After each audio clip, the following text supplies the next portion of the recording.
하나님의 기쁨을 위해 계획되었다. 우리는 사명을 위해 지음받았다. 예수님께서는 이렇게 기도하셨다. 아버지께서 나를 세상에 보내신 것 같이 나도 저희를 세상에 보내었고. 요한복음 17장 18절.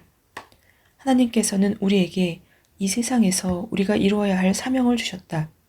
하나님께서는 그리스도 안에서 이 세상을 하나님 자신과 화목하게 하셨으며 사람들의 죄를 묻지 않으셨습니다.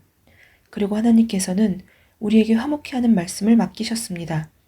그러므로 우리는 그리스도를 대신하여 일하는 대사입니다. 고린도후서 5장 19절로 20절. 생활 속에서 하나님의 능력과 은혜를 경험하고 싶다면 하나님께서 가장 소중하게 여기시는 것을 우리도 가장 소중하게 여겨야 한다. 하나님의 가장 큰 관심은 잃어버린 당신의 자녀들을 다시 집으로 돌아오게 하는 것이다. 나의 달려갈 길과 주 예수께 받은 사명, 곧 하나님의 은혜의 복음을 증거하는 일을 마치려 하면은 나의 생명을 조금도 귀한 것으로 여기지 아니하노라. 사도행전 20장 24절. 우리의 사명은 이 땅에서 하나님의 대사가 되는 것이다. 하나님께서는 이 세상 모든 사람들을 지극히 사랑하신다. 그래서 아직 하나님을 모르는 사람들에게 그분 자신을 나타내기 위해 우리를 보내신다. 이것이 우리의 사명이다. 교회 안에서 섬기고 세상에 하나님을 알리도록 우리를 지으셨다. 이 두 가지는 모두 중요하다. 세상에 하나님을 알리는 사명을 수행하는 것을 전도라고 말한다. 이것이 우리 삶의 다섯 번째 목적이다. 일단 하나님의 가족이 되면 다른 사람들에게 예수님에 관한 복된 소식과 우리를 지으신 하나님께서 의도하신 다섯 가지 목적을 알려주는 것이 우리의 사명이다. 그분을 통해 우리는 은혜와 사도의 직분을 얻었습니다. 우리가 해야 할 일은 모든 이방인들을 불러 주 예수 그리스도의 이름을 믿고 순종하게 하는 것입니다. 로마서 1장 5절. 영원한 생명. 어떤 이들이 생각하는 것과 같이 주께서는 약속을 더디 지키시는 것이 아닙니다. 도리어 여러분을 위하여 오래 참으시는 것입니다. 그분은 아무도 멸망하지 않고 모두 회개하는 데 이르기를 바라십니다. 베드로후서 3장 9절. 하나님이 이 세상을 이처럼 사랑하사 독생자를 주셨으니 이는 저를 믿는 자마다 멸망치 않고 영생을 얻게 하려 하심이니라. 요한복음 3장 16절. 내 아버지는 작은 시골교회에서 섬기며 50년 이상을 목사로 사셨다. 평범한 설교자였지만 사명감이 투철한 분이셨다. 아버지는 자원봉사자들을 이끌고 외국으로 가서 작은 교회들을 위해 예배당을 지어주는 일을 좋아하셨고 생전에 전 세계에 150여 개의 예배당을 지으셨다. 1999년 아버지는 암과의 투병 생활을 시작하셨다. 돌아가시기 한 주 전에 거의 하루 24시간을 의식불명 상태로 지내셨다. 그러나 꿈꿀 때는 큰 소리로 말씀하셨다. 나는 아버지의 침대 옆에 앉아 아버지가 꿈속에서 하시는 말을 들으면서 아버지에 대해 많은 것들을 알게 되었다. 아버지는 예배당 짓는 일에 대한 이야기를 하나하나 재현하셨다. 숨을 거두시기 며칠 전 어느 날 밤 내 아내와 조카와 함께 아버지의 병상을 지키고 있는 동안 아버지가 갑자기 침대에서 일어나시려 했다. 물론 아버지는 힘이 없으셔서 다시 누우셔야 했다. 그러나 아버지는 계속 침대 밖으로 나오시려고 했다. 결국 내 아내가 아버님 뭘 하고 싶으세요? 라고 여쭤보았다. 아버지는 예수님을 위해 한 사람이라도 더 구원해야지, 한 사람이라도 더 라고 대답하셨다. 그리고 그 말씀을 계속 반복하셨다. 1시간 동안 아마 100번은 더 말씀하셨을 것이다. 예수님을 위해 1시간이라도, 한 사람이라도 더 구원해야지. 나는 아버지가 누워 계신 침대 옆에 앉아 눈물을 흘리며 머리를 숙여 하나님께 감사를 드렸다. 그 순간 아버지가 힘없는 손을 뻗어 내 머리에 대고 예수님을 위해 한 사람이라도 더 구원해, 예수님을 위해 한 사람이라도 더 구원해 라고 말씀하셨다. 나는 그 일을 평생 내 사명으로 삼고 있다. 그리고 다른 사람들도 그 일에 초대한다. 왜냐하면 그보다 더 큰 변화를 일으킬 수 있는 일은 없기 때문이다. 하나님께서는 잃어버린 자녀들을 찾고 싶어 하신다.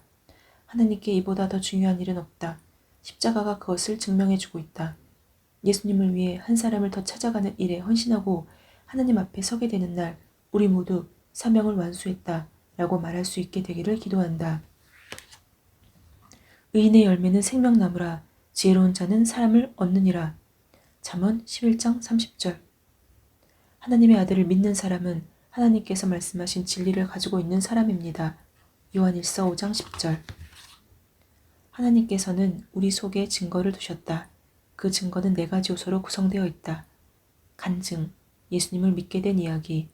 교훈, 삶 속에 하나님께서 가르쳐 주신 가장 중요한 교훈들. 열정, 하나님께서 가장 깊이 관심을 갖게 하시는 일들. 복음, 구원의 메시지. 우리는 목적이 이끄는 삶을 살도록 창조되었다. 하나님께서 우리를 지으신 5가지 목적이 있다. 1. 예배. 우리는 하나님의 기쁨을 위해 계획되었다. 1회. 결국을 다 들었으니 하나님을 경외하고 그 명령을 지킬지어다. 이것이 사람의 본분이니라. 전도서 12장 13절. 2. 교제. 우리는 하나님의 가족으로 태어났다. 하나님께서는 진리의 말씀을 통하여 우리에게 생명을 주셨습니다. 그리고 창조하신 것 중에 우리로 첫 열매가 되게 하셨습니다. 야고보서 1장 18절. 3. 훈련. 우리는 그리스도를 닮도록 창조되었다. 하나님께서 전부터 하셨던 사람들을 그분의 아들과 동일한 형상을 갖도록 미리 정하시고 하나님의 아들을 많은 형제들 중에서 맏아들이 되게 하셨습니다. 로마서 8장 29절. 4. 사역. 우리는 하나님을 섬기기 위해 지금의 모습으로 지음받았다. 우리를 창조하신 분은 하나님이십니다. 그리스도 예수 안에서 우리를 새 사람으로 변화시켜 착한 일을 하게 하신 분도 하나님이십니다. 하나님께서는 우리 안에 이미 오래전부터 선한 일을 계획해 놓으셨습니다. 우리의 삶이 선하게 되도록 그렇게 계획해 놓으셨습니다. 에베소서 2장 10절. 5. 전도. 우리는 사명을 위해 지음받았다. 너희는 가서 모든 족속으로 제자를 삼아 아버지와 아들과 성령의 이름으로 세례를 주고 내가 너희에게 분부한 모든 것을 가르쳐 지키게 하라. 볼지어다 내가 세상 끝날까지 너희와 항상 함께 하리라 하시니라. 마태복음 28장 19절로 20절. 오래전에 나는 내 삶의 진로를 영원히 바꾸어 놓은 짧은 글귀를 사도행전 13장 36절에서 발견했다. 다윗은 평생 하나님의 뜻대로 살다가 나는 하나님께서 왜 다윗을 내 마음에 합한 자라고 부르셨는지를 이해할 수 있었다. 그는 이 땅에서 하나님의 목적을 이루기 위해 자신의 삶을 드렸다.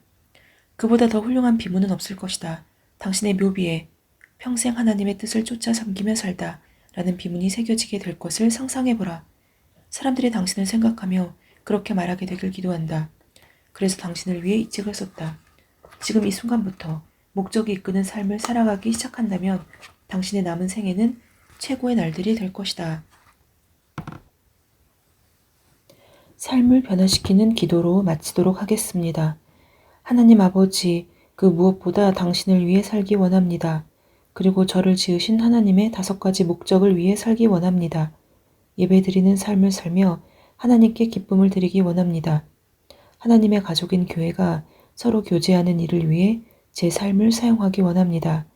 예수님처럼 생각하고 느끼고 행동하기 원합니다. 그리스도의 지체가 된 성도들을 섬기기 위해 하나님께서 제게 주신 것들을 사용하기 원합니다.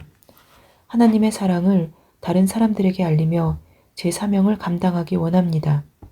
예수님을 위해 한 사람이라도 더 찾아갈 수 있게 도와주시고 다른 사람들에게 하나님의 목적을 알리는 메시지를 전할 수 있게 도와주시기를 기도합니다. 사랑하는 주님, 당신의 뜻을 이루기 위해 평생 살다가 어느 날 잘하였도다 착하고 충성된 종아 라고 말씀하시는 주님의 음성을 듣기 원합니다. 예수님의 이름으로 기도합니다. 아멘. 나는 하나님의 기쁨을 위해 계획되었다를 마치도록 하겠습니다. 샬롬.